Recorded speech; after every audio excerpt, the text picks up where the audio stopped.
I this is becoming like really. I feel like a Westworld robot malfunctioning right now because I can't. Welcome to Writer's Digest Presents. Hosted by the editors of Writer's Digest, this monthly podcast features conversations with writing and publishing experts whose insights will help ignite your creative vision, hone your skills, build your platform, and get your work out into the world. Welcome to Writer's Digest Presents. I'm Editor-in-Chief Amy Jones, alongside Senior Editor Robert Lee Brewer, Managing Editor Moriah Richard, and Editor Michael Woodson. It seems like everywhere you look these days, there's a new retelling of a classic myth or story, or even fan fiction about newer stories. So this is our topic for this month's podcast, retellings and fan fiction. And I'm very excited to talk about this because I have thoughts. Hey, everyone. Hey. Hello. So I guess the first thing we should talk about is why we're pairing retellings and fan fiction. Do you think of them as related or two separate things? I personally think of them as two branches of the same tree.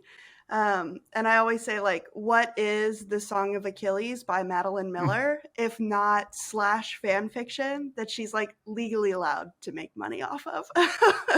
But all jokes aside, for me, fan fiction at its core is when you look at a piece of media and you say, I really see another story here that could be told.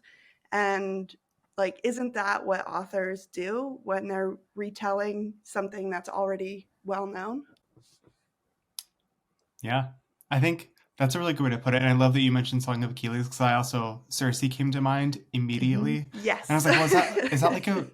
Because then there's this possible third branch of there's retellings, there's fan fictions, and then there's reimaginings. Mm-hmm. And I think that, like all things, I think that sometimes retellings and fan fiction are related and sometimes they're totally different. And I think that for me, maybe I don't have a lot of experience in fan fiction, but I have read a lot of retellings.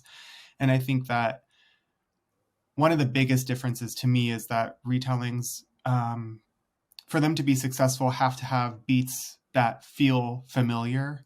Whereas fan fiction, kind of like Moriah said, a lot of times are just inspired from, it is a branch of a story that's already been told that hasn't been explored yet. And so there's just a lot more opportunity and a lot of creativity behind fan fiction, where retelling feels kind of very like genre fiction to me, where it has a certain structure that has to follow in order to be considered successful. Yeah, and a lot of times retellings, it feels like they're taking the original core story and they're saying what if instead of this, what if that? And, it's sometimes fan fiction can kind of do that too, but a lot of times I feel like fan fiction, and I might be completely wrong, Mariah's our fan fiction expert on the team, but it feels like a lot of times fan fiction is exploring previously unexplored areas, whereas retellings is we already have this area, but we want to kind of twist stuff around it another way and see what it looks like on the other side. Right. I think that's where I was thinking about the difference between fan fiction and retellings. I feel like to do a retelling, you have to be a fan in order to to appreciate the nuances of that story and, like Michael said, hit those beats that that perhaps readers are expecting from a retelling of a story they already know. Whereas the fan fiction, which admittedly I don't read a lot of, or I guess I don't really search it out online at all. I imagine that as being, like Moriah said, you imagine this story has more to explore, characters or scenarios that aren't in the original that you want to create on your own as sort of a, I don't know. I don't want to say as a thank you to the original story, but it seems like an appreciation if you're willing to go into that world and explore it in other ways. And very community based is my understanding. Fan fiction is. Yeah, And I would say that like a lot of fan fiction, at least the fan fiction that like I personally interact with, is also like born out of like anger or disappointment in a media. Oh. So like that is a genre called fix it fix. Oh, love that.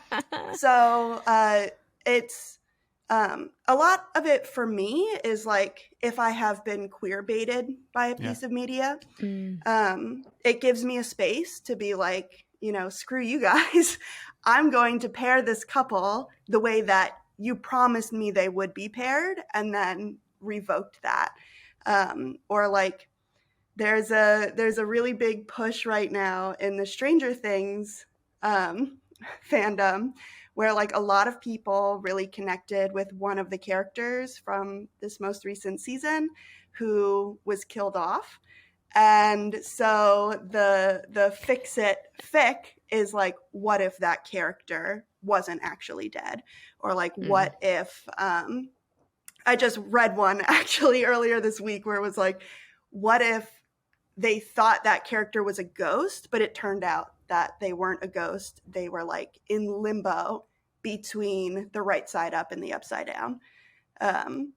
So it is a really interesting dynamic in these fandoms where like, you know, sometimes people are just writing because they really love it and they don't want it to be over.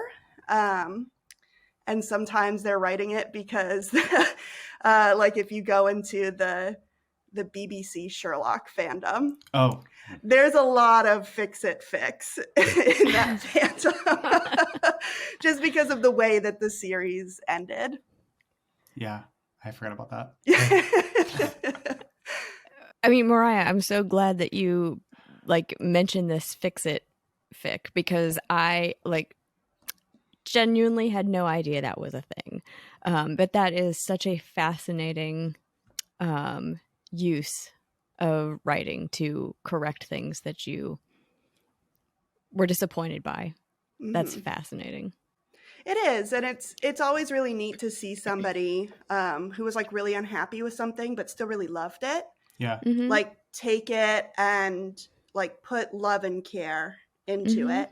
And like for a long time as like a queer person, it was therapeutic for me to read these works by other people and to be like, it wasn't just me reading into the fact that like in the supernatural fandom, we were always told like Dean and Cass, they aren't in love. You're reading too much into it. And then you go online and it's like, well, obviously I'm not the only one. Yeah. Because there's thousands and thousands and thousands of writers who are agreeing with me that there's subtext here. And I don't need the show to confirm that for me because these writers are giving me a space to feel these feelings by myself. That's so cool. You know, I had never thought about like, so this kind of connects to our next question, which is, do you read a lot of fan fiction or retellings, one more than the other? And as I mentioned, I don't really read fan fiction, but like Michael, I do read a lot of retellings. But I'm trying to think about something that some sort of media that I love enough that I would want to read fan fiction about. And literally the only thing I can think of is The West Wing. Oh, I love that. But like now I have no idea if fan fiction about that exists. I have to imagine that it does. But yes, it probably does. Probably does. Yeah. But see, like with that show, there was a divide between seasons 4 and 5 where the writing team switched, and there were quite a large number of people who were disappointed with the way the arcs of the characters from season 5 on. So I could imagine those kind of people, you know, reimagining those character arcs starting with the end of season 4. Anyway. I just want to say that I hopped over to one of my websites that I read fan fiction on. And just for The West Wing, there are currently 11,890 works in English that you can read. All right. Well, I was going to take tomorrow off to read a book, but... To answer your question, though, Amy, Yeah, I have not. I honestly have not read fan fiction for real since college, and I read it.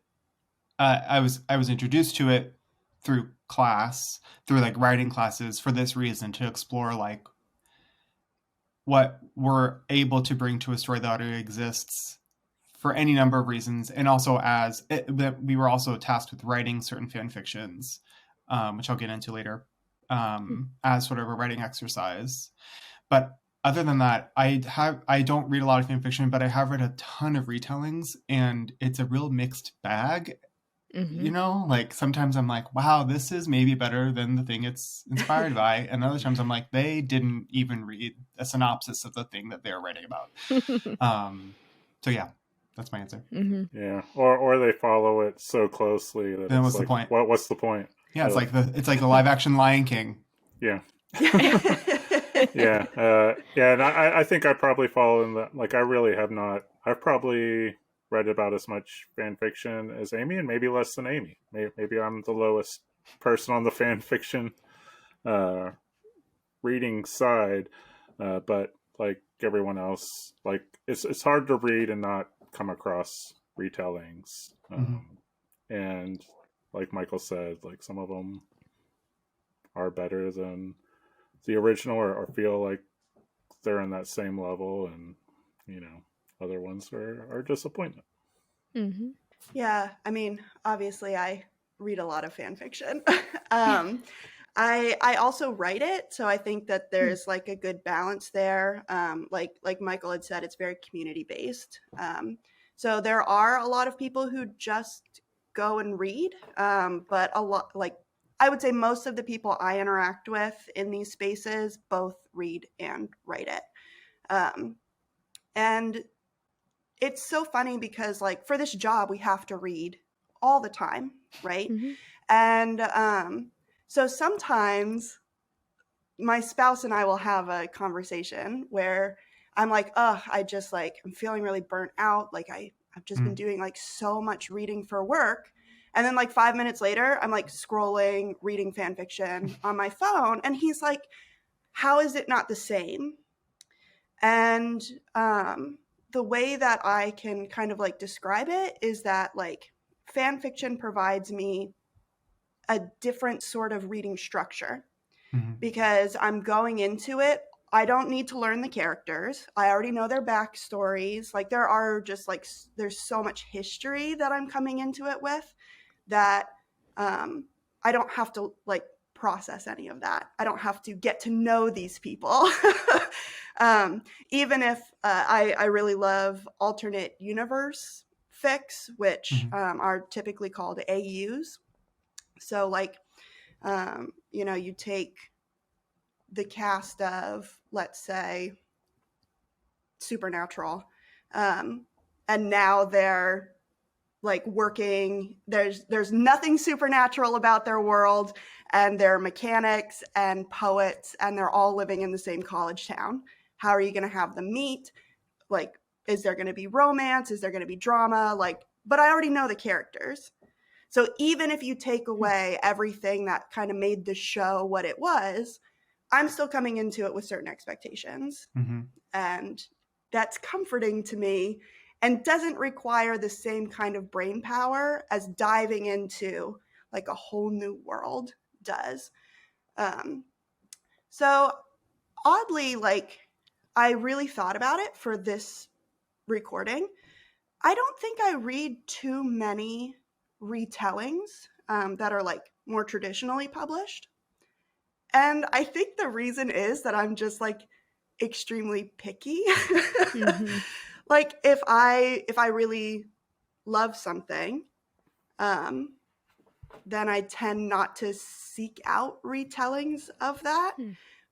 And if I didn't like it, I tend not to care enough. Yeah, yes, like absolutely. Like I know that like Shakespeare retellings are super popular, but like is this an unpopular opinion? I just don't like Shakespeare enough to like care to read retellings of his work. I love that you say that, because that unlocked something in me in why I don't I have a statement and a question for everyone, possibly just for Moriah. But if I loved something enough, I am not interested in reading someone's fan fiction about it. Not because it's not going to be good, but because like I loved that thing so much, I don't want that to be get messed up in my head at all with like what is canon versus what is someone's imagining of what could happen. And I never thought about it in those terms. And I was like, well, I guess that's why, like, if I loved it, I'm just going to read that again.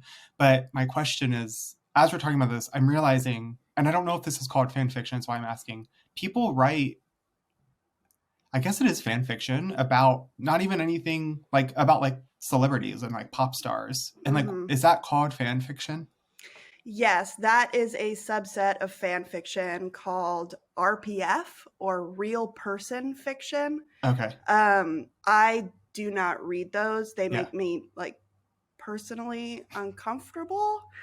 Like I'm okay with certain things. Like, sorry, I keep going back to Supernatural, but like that's a good example. There's a lot of fan fiction about Supernatural, and there's some really great like play. So there's a certain episode in Supernatural where Dean and his brother Sam are catapulted into an alternate universe in which like they are the actors who play them. Oh. And they are like, everybody is like, oh, you know, Jensen and Jared, and they're acting as Dean and Sam on the show Supernatural. And there's nothing supernatural in this world, and they're trying to figure out how to get home. So a lot of people have kind of like taken that, and they're like, what if, you know, these characters were actors? And so it's like, I'm okay with that kind of thing where like, okay, so you're taking a fictional character and you're kind of like tailoring the actor's real life into that character's backstory. But to like read like fictionalized versions of real people is like, especially real people who are like currently living. Yeah. That's where things can get a little bit muddled, because like you don't want to, or at least I don't feel comfortable with the idea of like, I don't know, it's almost like a fetishization, I guess is what. Like I can be a fan of somebody and like not want to like think about what their like romantic life is like, if that makes sense. Yes, there's more separation between a fictional person and a real person. Yeah, and it is interesting because like I am comfortable with like, if I don't know if you guys saw on Netflix the film The Pale Blue Eye, which it was like very much about like Edgar Allan Poe and his work and everything.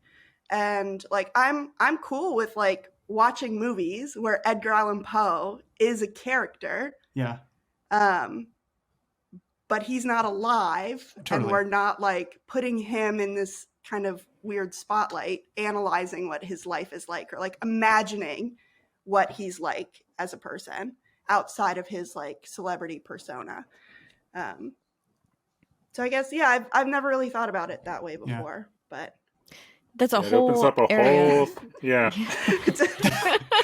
it's a deep can of worms. It is, because I'm thinking about like, so even, you know, like the Crown show on Netflix makes me feel weird because most of these people are still alive. Or like there was a novel years and years ago, I can't remember when it came out, but it was about Princess Diana, like if her life had a different ending. And like I read it because I love the author. I read something else she had done and I just loved it. And but when I was reading it, I was like, this feels weird. Her kids are alive. They could read this. I feel odd about it. That's a great example. Like The Crown, especially because they are very particular in being like, we are never like, I am obsessed with The Crown. I think it's one of the best shows ever created. But I also think that like you have to watch it understanding that this is an interpretation of the facts. Right. And they try really hard to, like, the creators to make that clear, but the royal family is so embedded into our, like,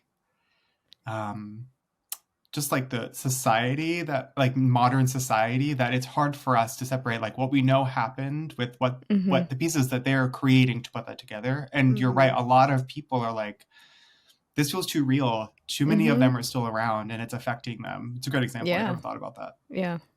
Well, it's funny. The more that we talk about this, the more I start thinking about even historical fiction. Like, when does it start to turn into almost like a retelling? Because you have, like, by necessity, you have to make things up that while you're connecting the different points that everyone agrees on. So it's. I didn't think that that's where my brain would go during this conversation, but it's probably something I'm going to be thinking about for a while now. Well, this is something else that I want to ask you guys that just popped in my head. But, like, would we consider true crime to be a sort of retelling?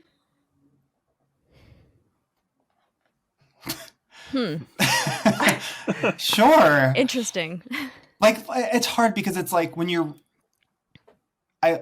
this is becoming, like, really I feel like a Westworld robot malfunctioning right now, because, like, I can't, all of this is true, and yet I also know that it's different. Like, they are, do you know what I mean? Like, yes, probably, but also as a consumer of these things, I know that what I'm watching is a fictionalization of something that happened versus, like, a documentary or a something that was like, this is a bad example, but Rocket Man was created in part with Elton John to tell the truest version of his story possible. So it's like, it's a little bit consent. Like, do these people, do they have a say in it? And if they don't, how much of this is creative liberties, which is, like, I don't think is inherently anything wrong with, but sometimes it can feel pretty icky. You know, I read zero true crime. I tried to read one, and it just is not my thing. But kind of like The Crown, I did try to watch a TV show that is based on a true crime, and it had Colin Firth in it, and I was like, of course I will watch Colin Firth. Naturally, yes. But again, it was the same feeling where so many of these people are still alive and their lives are still affected by this, and I feel gross watching it. So I'm going to turn it off. And I didn't finish it. The Staircase. Yes. But that reminded me of, I don't remember what it's called, Pam and Tommy? Yes. Oh, yeah, definitely. Like, that makes me uncomfortable. Pamela Anderson was, like, vocally like, I don't support this. This isn't the truth. And that feels disgusting. Like that feels like exploitative versus something that's done in good taste. Yeah. Anyway, I don't like, I feel really like, I feel like I'm split in half right now.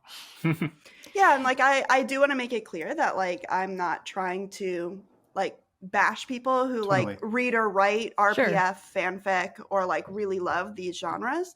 I just think it's, like, it's really interesting the way that, and we've talked about it on this podcast before about how, like, in our industry, the attempt to, like, put genres in boxes is, like, it's not so simple and neat, right? Like, when do you start, like, distancing, like, what is specifically a retelling and what is a reimagining? Totally. Which is something that we did discuss with Tiffany D. Jackson in our book club episode where we talked with her about The Weight of Blood. Yeah.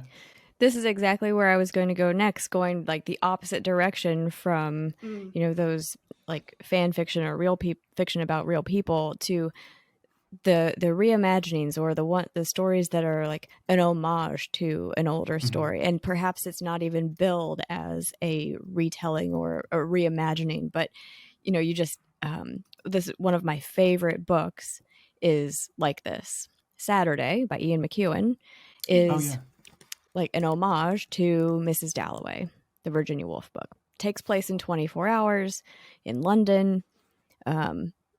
follows different characters around, is connected to a critique on war, obviously different time period. But like when I first picked up that book, I did not know it was going to be connected to Mrs. Dalloway at all. Mm-hmm. It was just as I was reading it, I thought, this makes me feel a similar way. This feels like Mrs. Dalloway. This has little hints of the setup of Mrs. Dalloway. And of course, come to find out, like later on, there were papers written about it and all of this. But I think that's another kind of retelling that I particularly enjoy. And it's harder for me to find those now because of the publicity emails that we get. And I feel like retellings or reimaginings are a great marketing hook because like built-in audience. But I love it when I'm surprised by a book that I'm reading and it's got those little surprise Like allusions too. Yeah. Easter eggs. Perfect. Mm-hmm. So I guess that kind of leads into another question, which is, are there specific things that writers need to think about when writing retellings or fan fiction or reimaginings, things that readers will expect when they are reading this kind of writing? And the first thing for me, so you all can think about it for a minute, is I love Pride and Prejudice retellings. Set in different countries, different time periods, different pairings of people and genders, and that is my jam. I've read so many of those, and for me, it all comes down to that feeling of like there are certain moments in that book where I felt a certain way, and that's what I look forward to in the retellings. Particularly like that scene where Darcy expresses his feelings for Lizzie and it's inelegant and rude, but there's that like heightened emotion in that scene that makes me feel a certain way. And I love finding books that replicate that. Pride and Prejudice is a great example because there are so many of them, and it just goes to show, like, if you've got the idea and you like respect the original text, like you'll have the audience. And I've read a ton of Pride and Prejudice. I think it's a great example because I think Pride and Prejudice is one that could be all three. I think there's probably a lot of fan fiction about Pride and Prejudice. I've read a ton of retellings. And then the reimagining side of it, I think, is maybe like Death Comes to Pemberley, Pride and Prejudice and Zombies. Like that's more like a reimagining of what is already there versus modernizing the source material.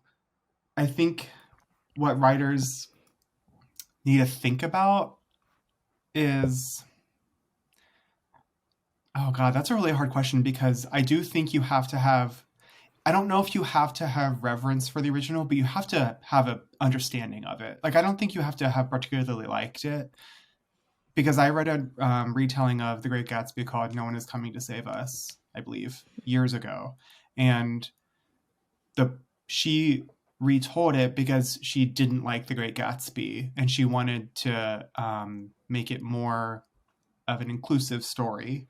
And I found that fascinating because I was like, I can't imagine spending time retelling a book that I didn't like. But I do think that is a more difficult task. So I think just like maybe having the right intentions going into it, and studying the original.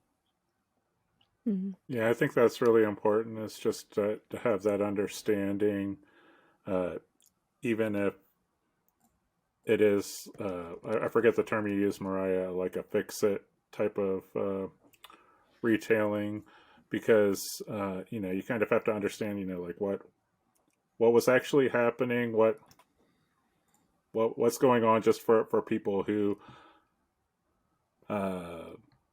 Because in a way, like I would think you'd want to try to win over some of the people who actually did like it, and say like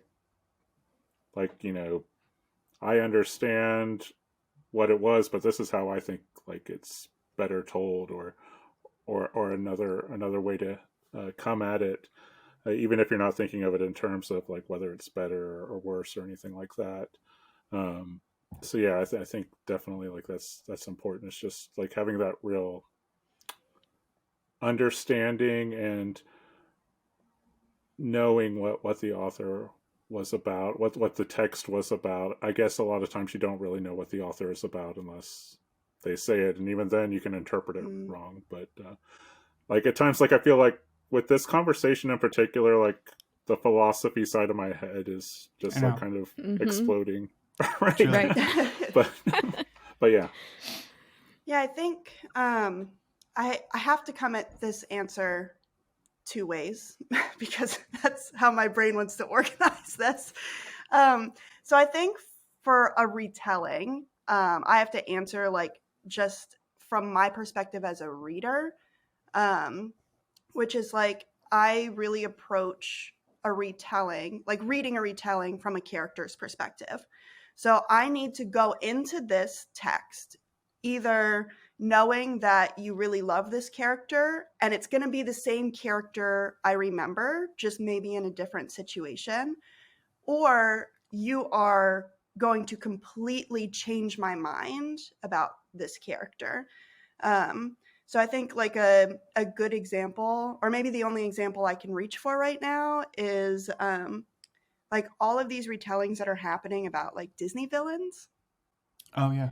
So like I'm okay with coming to this Cruella de Vil movie knowing that it's going to be a different character than I've known before. But if I like jump into the retelling expecting it's going to be the same character and then it's not, that's when for me as a reader things get kind of tricky. That's a great point. But it's different for me with reimaginings. So I think that The Ballad of Black Tom by Victor LaValle is a really great example of this. So I am a person who can appreciate what like Lovecraft has done for the literary canon without liking him as a person. Totally. I don't really love reading his work. It's just really not my thing. But I have a spouse who like very much can like appreciate the work itself and really enjoy reading it, and also like be very open about how problematic it is. So he was the one who got me to read Ballad of Black Tom, and Victor LaValle is an author I really love and respect. So I knew going into it, I was in good hands, right? Yeah. But that is a reimagining of one of the most like racist Lovecraft works, which is The Horror of Red Hook. But Victor LaValle is reimagining that story from the perspective of a Black man. So like going into it, I had kind of like no expectations. And I was like, he is going to be engaging with the work directly, like that original work, and interrogating it and having a conversation with it. And I'm kind of along for that conversation. And I think that's something that reimaginings can do more easily than retellings, which is why like I really appreciated our conversation with Tiffany D. Jackson, because I now view The Weight of Blood more as a reimagining than a retelling.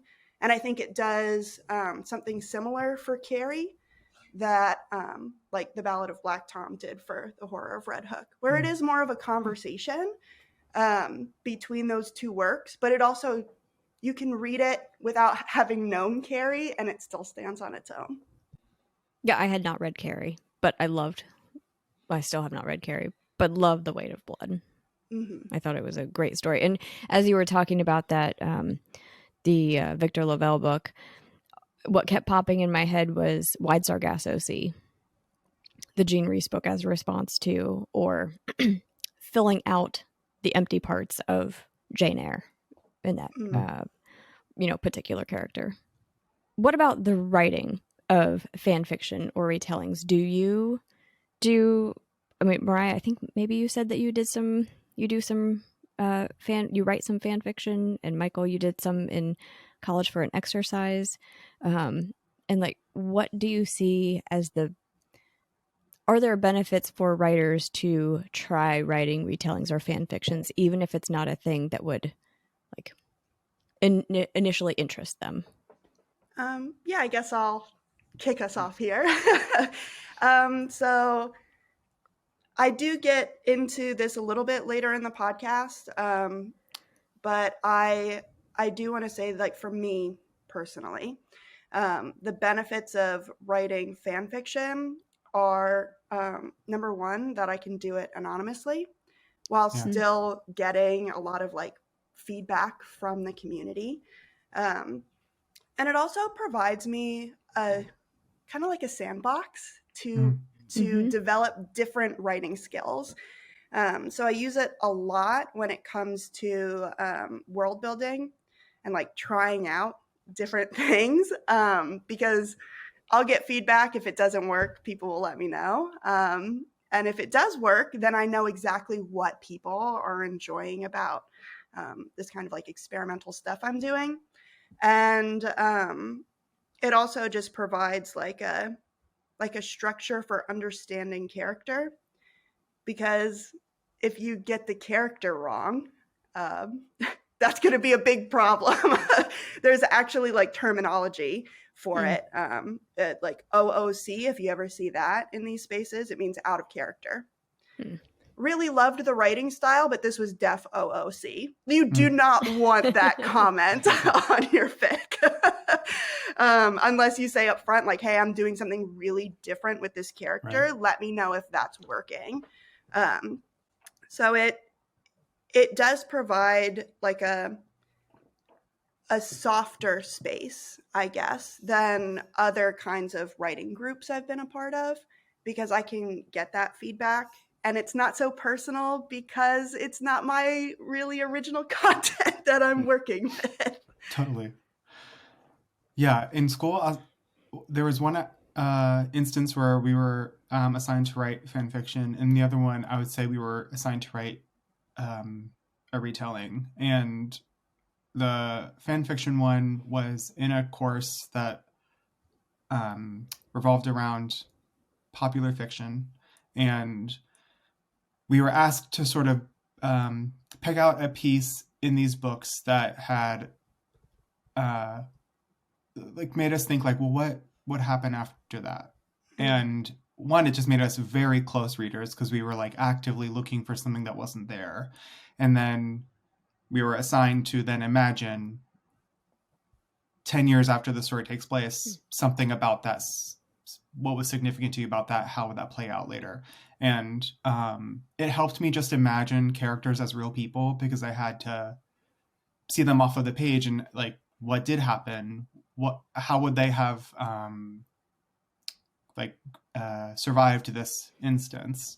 And in that way, it just helped me connect with characters more, which is, I think, just an important thing for all writers to be able to do. With the retelling, I was in a class that was specifically about how time passes in fiction. And one of the books we were assigned was The Hunger Games, which I thought was genius because, like, take away genre, writing style, like time is very particularly important in those books. And you can learn a lot about passing time in reading those books.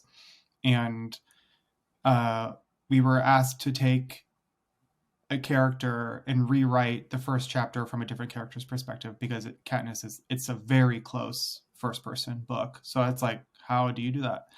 And so I just reimagined the first chapter from her mom's perspective, who is like in 2 scenes in the entire series. And it was just such a great exercise in like structure. Like I was like, because writing prompts don't really help me, but if I think about it in this way, like if there's a chapter of a book that already exists and I'm like stuck, I have intense writer's block, I should just go to that and then reimagine and rewrite that chapter from a different person's perspective in the book.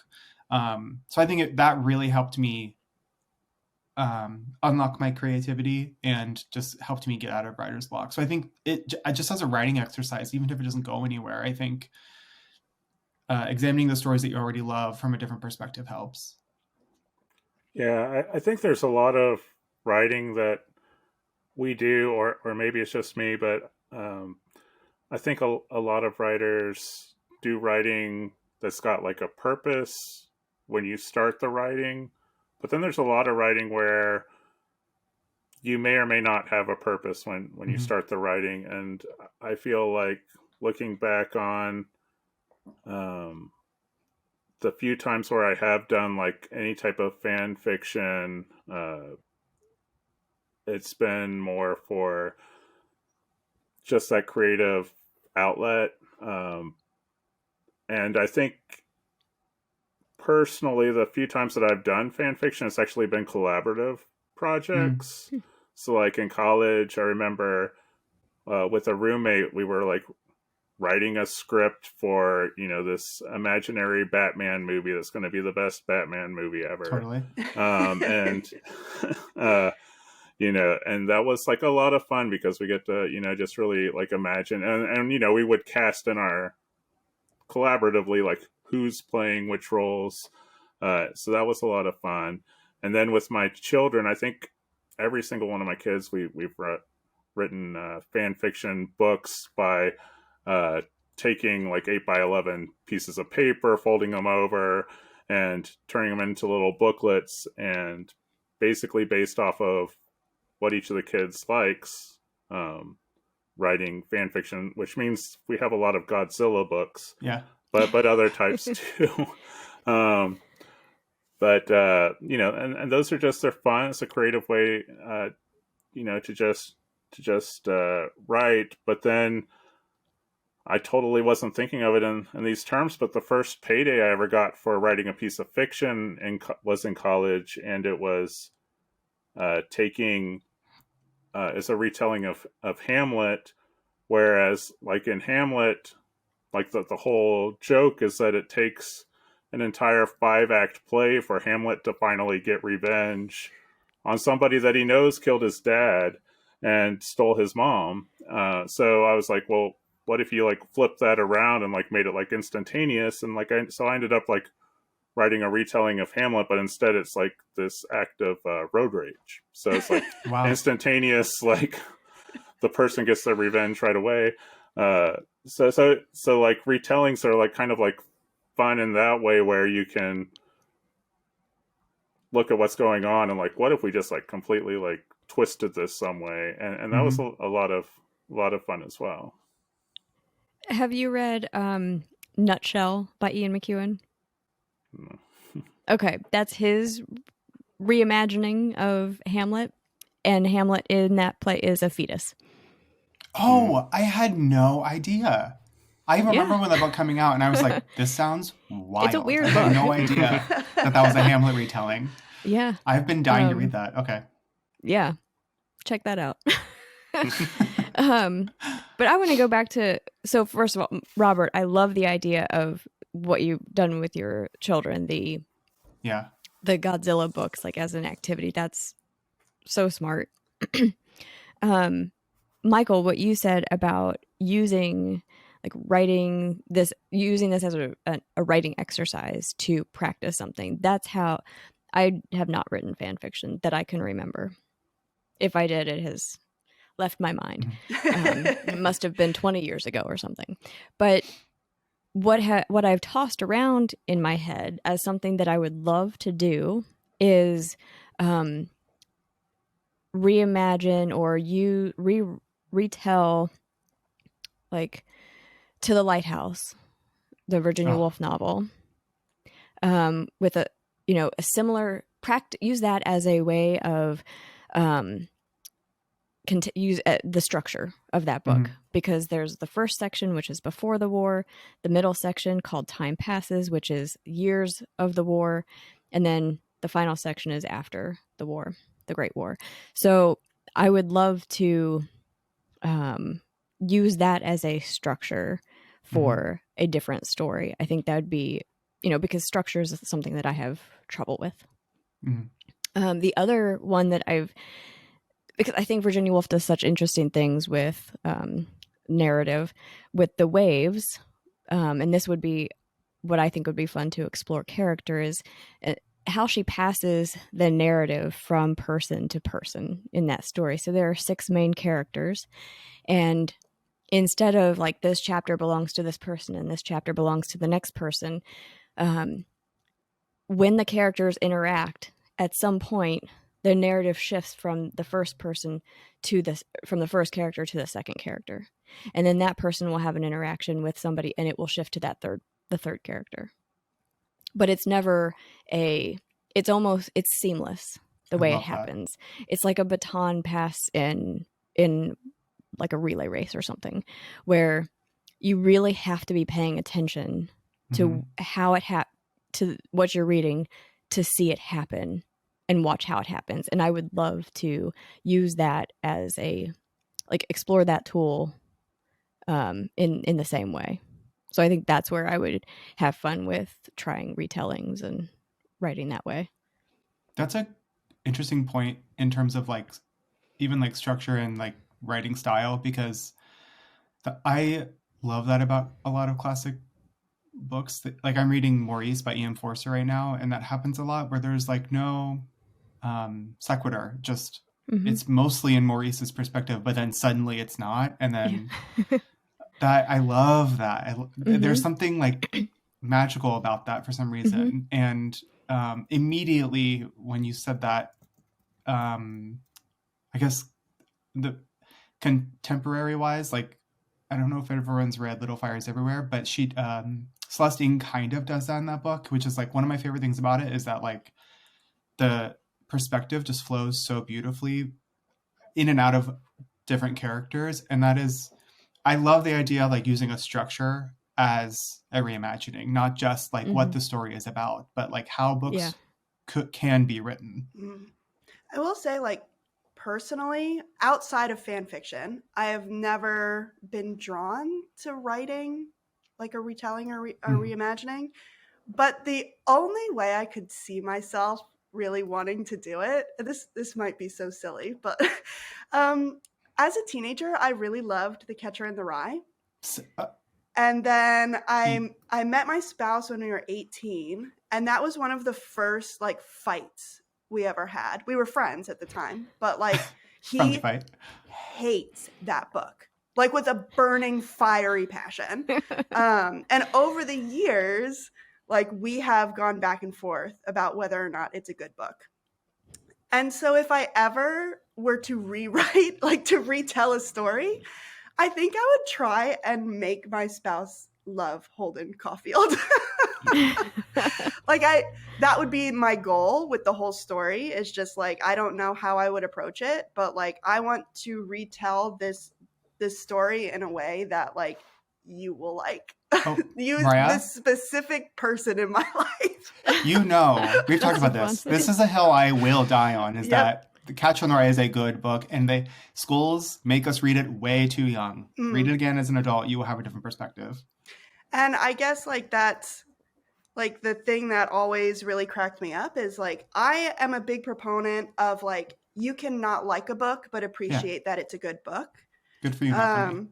And that is not how he feels about this book. He thinks that this is just like an like objectively terrible novel that like somehow everyone has been brainwashed to think it's good. So I think that would be the only way that I would ever like truly try and do a retelling. To win an argument. To win an argument. Yeah, absolutely. Yeah. There is a retelling that I think is terrible. Like not for me, but terrible, that I will tell all of you after we're done recording. Okay, well, on that note, let's turn to our final question, which is favorite books that are retellings or reimaginings, or if that's not your thing, I guess favorite fan fiction. I'll say, well, one thing is I have 3 books, and then one that I think is actually a great movie retelling that would be great to study if you want to do retellings is Clueless. Is like a perfect retelling of Jane Austen's Emma, because it has everything that we're saying.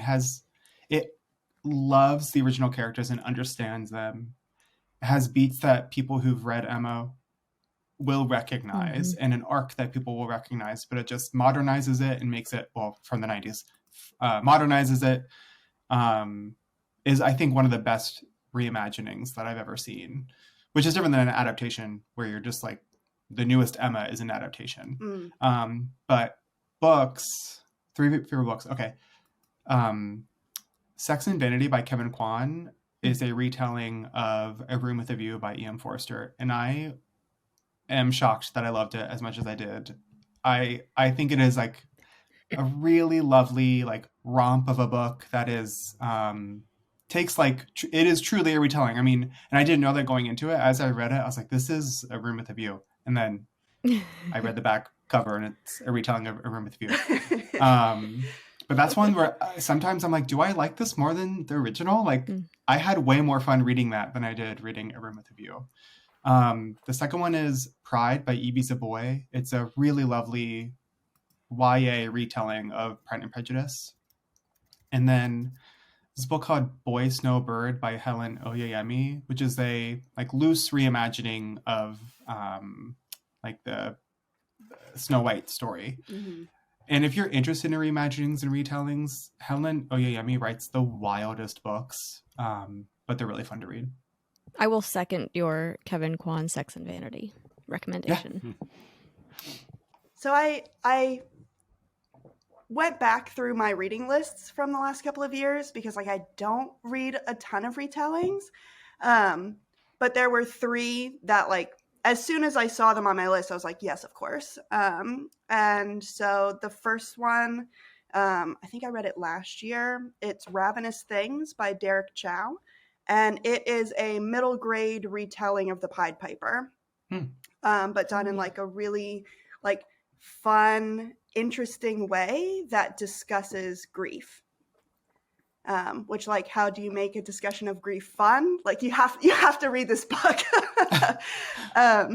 And the second was Lost in the Neverwoods by Aidan Thomas, which is a YA retelling of Peter Pan.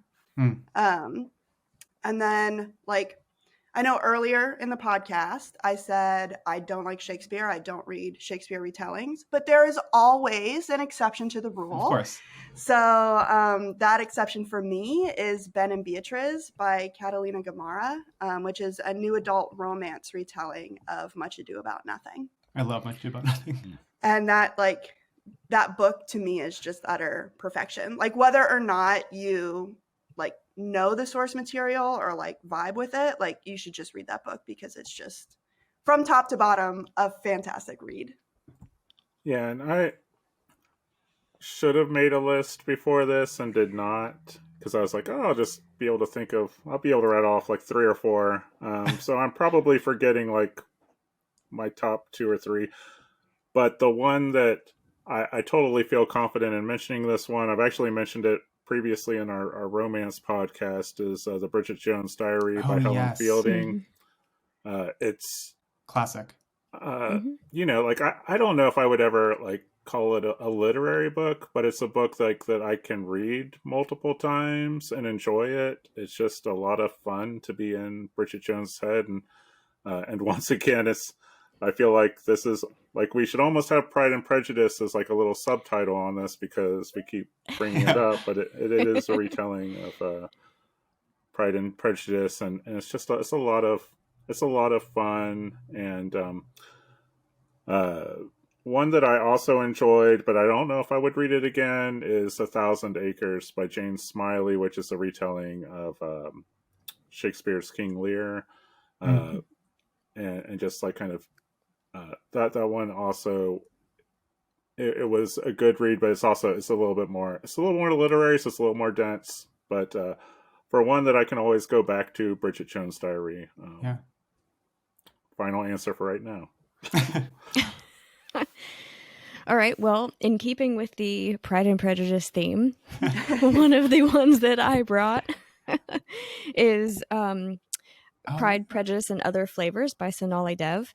And she has retold, I think, 3 of the 3 Jane Austen books, In Sense and Sensibility, and then another one is The Emma Project. And I just love her writing, and I love these retellings. And in true like romance form, the characters in one book make an appearance in the other book, and Lovely. you follow different characters, so they're interconnected in a way that the original Jane Austen books are not. And I find that a lot of fun. And then I already mentioned Saturday. If you like the way Mrs. Dalloway works, Saturday is great. And it takes place in 2003 on a day when there was a protest in London, Trafalgar Square, against the war in Iraq. So fun little political angle there as well. And my last one is a reimagining. I talked to Sylvia Moreno Garcia last year for the magazine about this book that she released in 2022, The Daughter of Dr. Moreau, which is a super smart, so layered reimagining of the island of Dr. Moreau, which I had not read until I read it in preparation for reading this. And like I haven't read, Moriah, you were talking about the Victor Lavelle reimagining or retelling. Was it H.G. Wells? Lovecraft. Yeah. I hadn't read H.G. Wells, but it was uncomfortable in a similar way that I imagine Lovecraft is. Pretty racist. And this, like I said, is just so smart and multi-layered, and offers commentary on the situations of the time period where it's set and that are in the island of Dr. Moreau. So I would highly recommend that one as well. All right. Well, this takes us to the end of the first part of this podcast. We do have a second part where Moriah talks to fan fiction writer Spoons. And in that, if you are curious about where you can go to find fan fiction to read online, they do talk about some places where you can find that.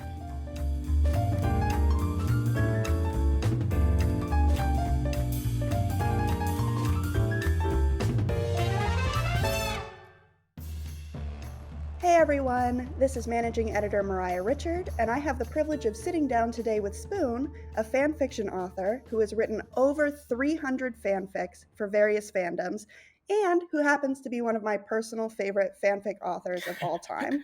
Thank you so much for joining us today, Spoon. Thank you for having me. So before we dive into our discussion on fan fiction writing, I kind of wanted to catch our audience up on why this topic is so important to me. If you guys have been listening for a while, you'll know that I've talked about fan fiction writing and how much I love it on and off. And I've also posted a bunch of articles on the Writer's Digest blog if you guys are ever curious. But I got into reading fan fiction, I want to say right as I was leaving undergrad, so 2015, 2016, because a friend told me, I know you're really into this show, and if you go to this website, you'll find a whole bunch of stories that people have written. And I just became a rabid reader. And eventually, after reading so much fan fiction, I was kind of I could do this too.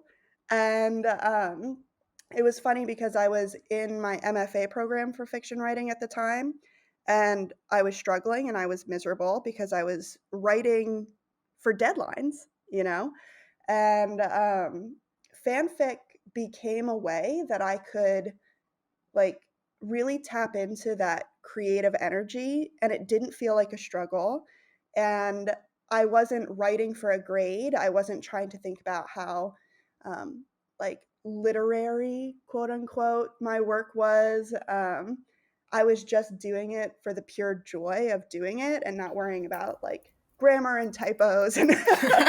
And since then, I have been writing fanfic off and on, and still just if I'm not reading on my Kindle, I'm reading fanfic on my phone. It is a true joy for me. So, do you want to tell our audience a little bit about your journey into fanfic writing? Well, I think I kind of always did that a little bit. Like even when I was, 7, 8 years old, I would read a book, and if I didn't like the ending or if I wanted to know more about a different character, I would write something of my own in my little notebook. And that's just kind of always how I engaged with stories, I think. As far as like fan fiction, the fan fiction writing community, I really started getting into it probably my freshman year of college, which was like well before the modern fanfic community, AO3, any of that. This is about probably 2004, I guess. And I think it was for one of the Stargate shows. I started reading a bunch of fanfic for that. And then I was like, wait, I could do this. And started writing. I love that. I think that's true for all writers. Like, we start out as readers first. Yeah, definitely. Right. And then we kind of think, I think I could do this too. Yeah. I want my own story. Right. So I guess this kind of leads me into the first question I wanted to ask you. There are just so many fanfic writers. Like, it's kind of mind-boggling at times. Definitely. But why do you think so many people are attracted to this style of writing? Well, I think a lot of us start out like you did, like I did, just wanting to spend more time in these worlds and with these characters, and in some cases see them in situations that you wouldn't see them with in the original show or the original book. I think that for me at least, and I think a lot of people my age and older, there was not as much queer representation in mainstream media as there is now. So it was an opportunity to see ourselves reflected in that and to write about ourselves and see ourselves in these characters that we already knew and loved. And it's a really great community of writers and readers, and you get to talk to other people who are just as invested in these shows and characters as you are, and get people to interact with your writing in this really like close and friendly way that I don't think you really get anywhere else. Yeah, I would absolutely agree with that. Funny enough, the other day, I received a comment on something that I had, it's a fic I've abandoned for 3 years. I have not even gone back and looked at it.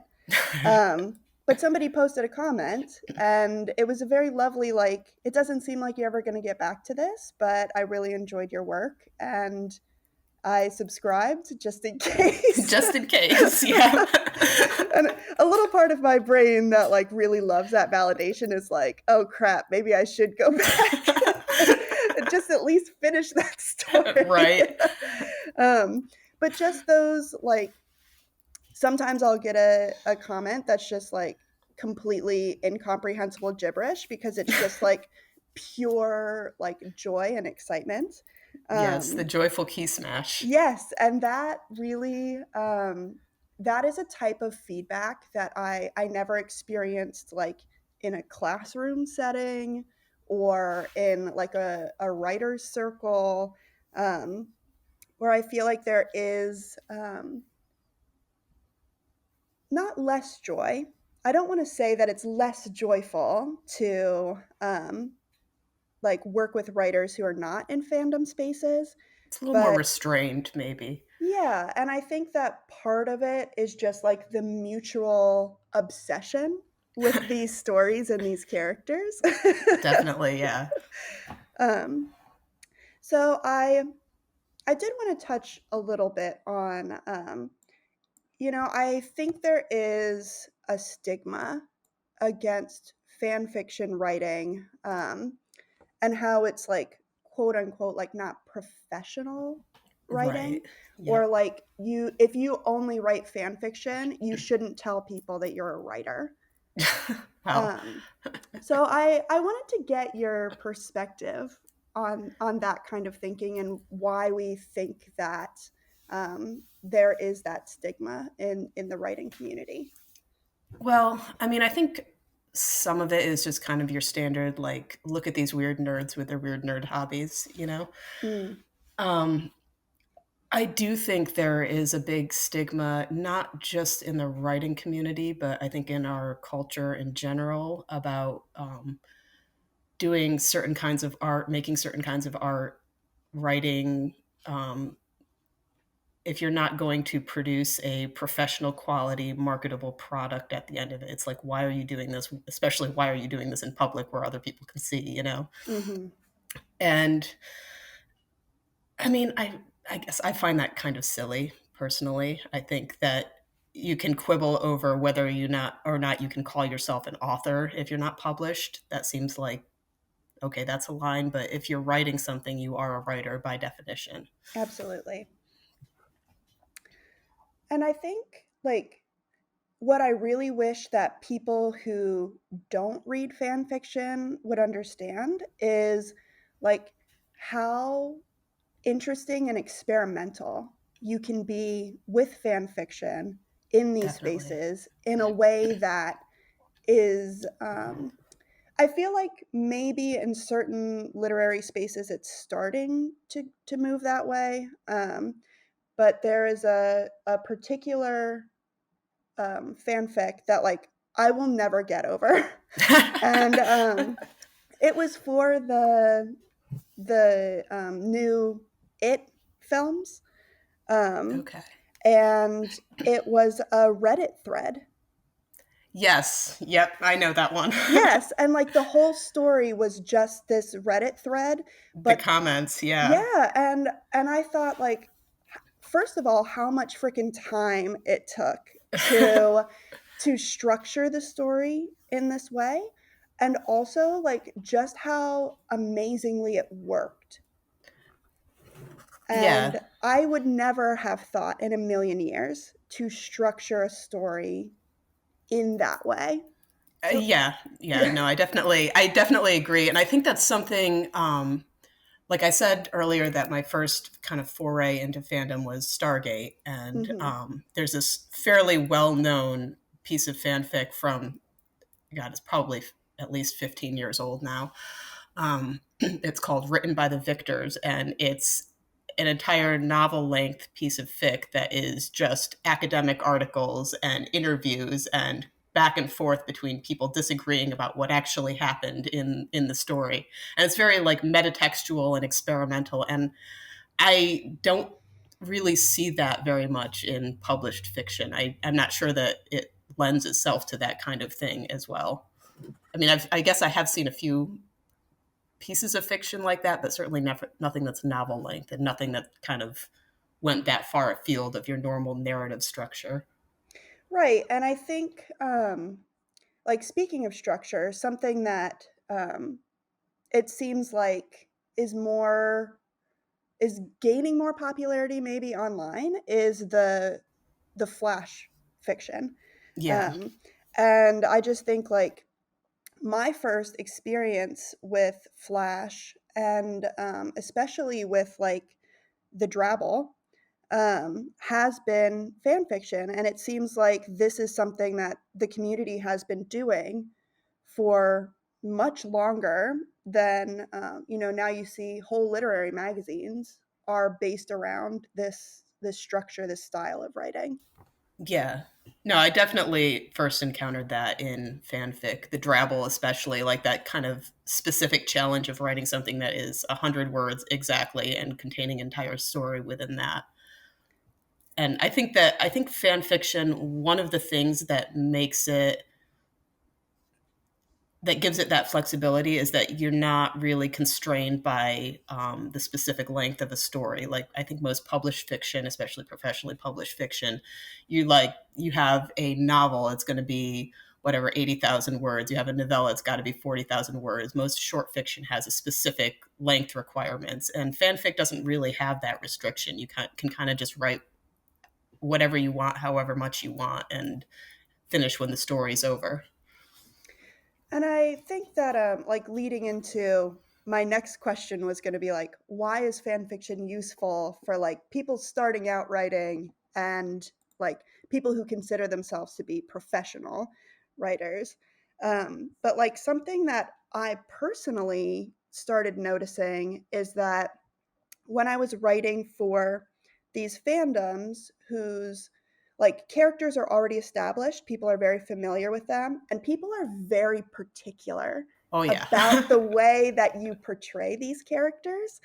Um, it really helped me to hone my characterization when it came to like my original content. Yeah, that was actually one of the things that I was gonna say is I do think that it's really good. It's a really good way to learn character writing because, as you say, people are they are attached to this specific character and they are very particular about how you write that specific character. And you can see the many debates and arguments we have in fandom about it. But you have to, if you're trying to reproduce this character, you have to reproduce the way they speak, the way they move through the world, the way they are going to react to a given situation, especially when you're writing them in something outside of the original canon where they exist. Like if you're writing somebody who's in a post-apocalyptic survivor show and you're writing them working in a coffee shop, like how do you make this person recognizable as the same character? And I think that I would agree that it really hones your ability to write character. Yeah, other than characterization, is there anything that you've noticed that like writing fanfic has like changed your perspective on when it comes to the way that you approach like the next project that you do? Yeah, and I do write some original fiction. I don't really publish it anywhere, but I think that one thing specifically that fandom does is like it's incredibly self-indulgent. Like we I don't remember who originally came up with this idea, but there's something called the id vortex, right? Where you're writing a story that is just the most indulgent thing. You want to put everything you love in the story because it's for you and it's for your community and you're not trying to sell it. It's just but you still need to make it a story. You need to make it work. So I think it teaches you how to kind of harness that like just absolutely joyful, gleeful, like I'm going to do everything I want in this story, but then you need to make it work as a story. Absolutely. And I think that's helped me a lot with like just kind of being less embarrassed about what I was writing. Yeah, I would definitely agree with that. Um, and I guess my next question is well, it's not really a question, but a lot of fan fiction writers, even myself, work a lot under pen names. Yep. And I feel like to me, like using the pen name was a way to kind of protect myself from the like culture of feedback that I was experiencing, particularly in my MFA program. Yeah. And it gave me more confidence when I was posting because I wasn't super worried about um, like if somebody says something about my work, it has nothing to do with me because they don't know anything about me. Right. Yeah. So is that why you think a lot of fanfic writers do kind of like protect their identities and write under these pen names? I think that's definitely part of it. I think there are, practical considerations. Like I write a lot of erotica, and I don't necessarily want that being the first thing that turns up when somebody Googles my real name. Mm-hmm. But yeah, I think that just having that kind of that sense of distance from your real life identity, and there's also the fact that it signals that you're writing fan fiction as part of the fanfic community. You're writing it within this specific setting. You're not necessarily putting it out for consumption beyond that community. And I think that helps protect your identity and it helps protect your I don't know, ability to just kind of indulge and write what you want and not worry about how people are responding to you. Absolutely. And I think that it's something that's so prevalent in the community that like you can make friends and not ever know their like Real names. right, Yeah. like what's going on in their like quote unquote real life Yeah. because you're still coming together to enjoy something that that you both really love. And you can make genuine connections that way as well. Yeah, I mean, I definitely have fandom friends that I've known for 10 plus years, and I do not know their real names or really much of anything about their lives outside of this community. But we still talk all the time, so. Oh, and I did want to mention that something else that I know about writers, especially now that I've been working at Writer's Digest, is that a lot of people who are traditionally published and who have like larger um, fandoms around their like original content Mhm. use pen names as a way to like stay joyful and still write the kind of fan fiction that they want to write Yep. without um like that kind of cross pollination. Like, I don't want you to come here and read my work just because you Because I'm liked. well known, yeah. Yeah, yeah, where they're like, I really want to just stay like getting the kind of joy and feedback and celebration of this specific community. um Yeah, which without having you're only following my fanfic because I wrote this well known published book. Absolutely. And I do feel like I've seen it more and more in the fanfic writers that I follow, where like they will say something like, hey guys, just general announcement, like posts are going to be slow because I'm like putting more time and energy into this like original project that I'm Yeah, really hoping to get done. And then just like an explosion of celebration in the comments of like, we totally understand, like can't wait to hear about, where you're at with your project, and good luck. yeah. It's a very um, supportive community, I think. it is, and not to say that it doesn't have its Issues, yeah. definitely. um, but I think like especially like with the comment section and everything, like if you get a negative review and it's nasty, you can just delete it. Yeah, well, and it's really not like people do it, of course, but it's not considered, acceptable behavior, generally Right. speaking. And I feel like other commenters will often come out of the woodwork to be like, hey, that's Excuse not you. really what we Yeah. do here. Like, if you have a problem with this fic, stop reading it. Like, Yeah. Don't like, don't read. right. um, but for anyone who's listening who is maybe interested in engaging in these communities, or starting to write their own fan fiction, I wanted to talk a little bit about what kind of platforms you have found that work particularly well for you. Well, there's AO3, of course, Archive of Our Own, which is kind of the big one, which is where I post the vast majority of my fic. I like it because it's a nonprofit, which is important to me. I am really not into the whole commercialization of fandom that happens on some of the other platforms. Um, there's a lot of activity on Tumblr as well. I know a Mm. lot of people exclusively post on Tumblr or do a lot of their fandom engagement there. Twitter as well. It's kind of hit or miss. It kind of depends on the fandom. Some of them are incredibly active on Twitter, and some are just like not really there at all. And I mean, I got into fandom on LiveJournal and message boards, but that's less of a thing now, I think. Yeah, I think when I first started reading fanfic, it was fanfic.net. Fanfic.net, yep. They're still And around. I haven't used it in a long time, but I had an old account there at some point. yeah, and I never killed my account there, but I think for me, the issue with both like a reader and a writer was like the structure of the website itself. I didn't feel like it was ever like very easy to read on. Yeah. And I Well, it's don't, hard to find anything that you really yeah. want to. And I don't know if that's just like my neurodivergent brain was just like, this is not a pleasant experience. I don't want to be here. But AO3 has it gives you a lot of control over like the formatting and the way that like your work appears on the website, Right. which has been really pleasant for me as a writer. But also just like I agree that like the way that the AO3 community is and the way that the website is run and generally everything about it is just like much easier.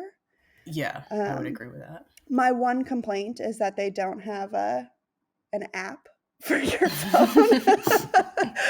There is that, yeah. That's just a personal little sticking point.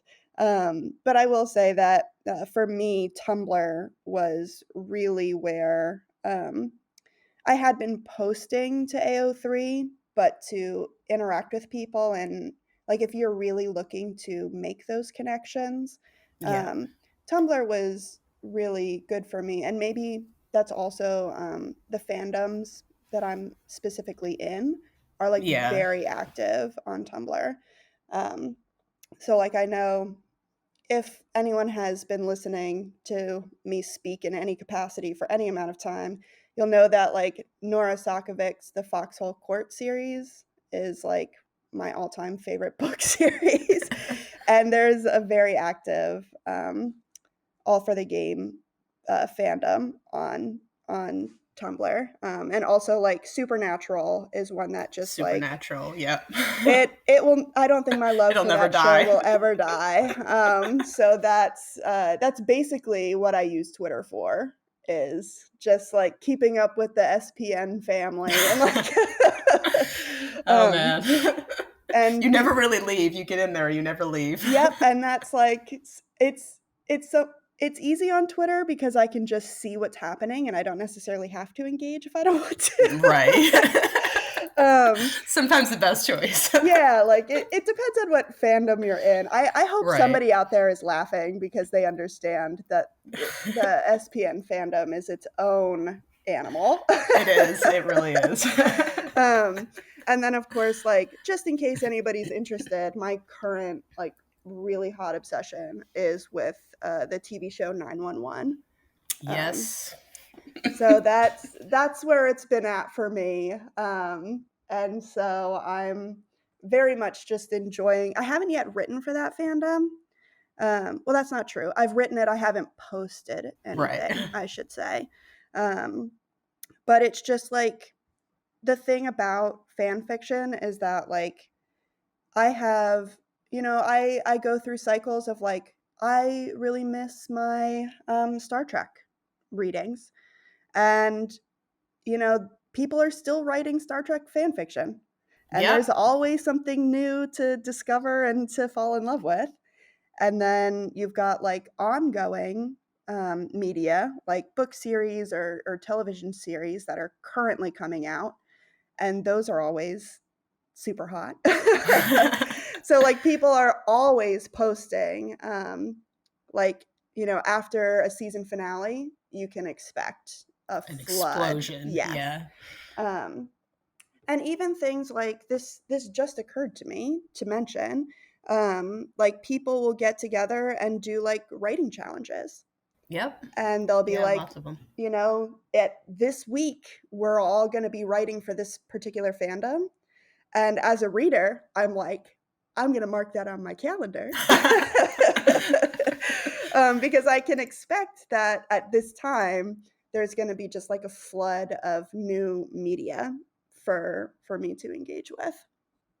Yeah, and that's basically all the time that we have for today.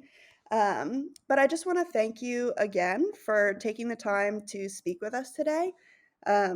I hope that if you're a writer out there and you weren't really familiar with fan fiction or the people who write it, that this conversation might have opened your eyes a little bit to just how important this kind of writing is for a lot of people.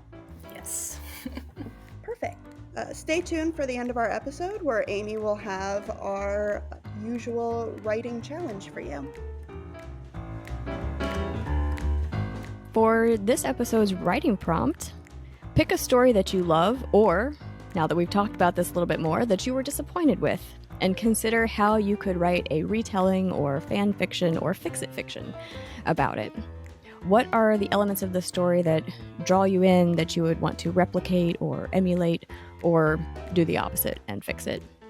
Even if you don't actually want to write a retelling or fan fiction, perhaps doing something as simple as creating a scene or a character might be an exercise that could offer surprising results in your own writing.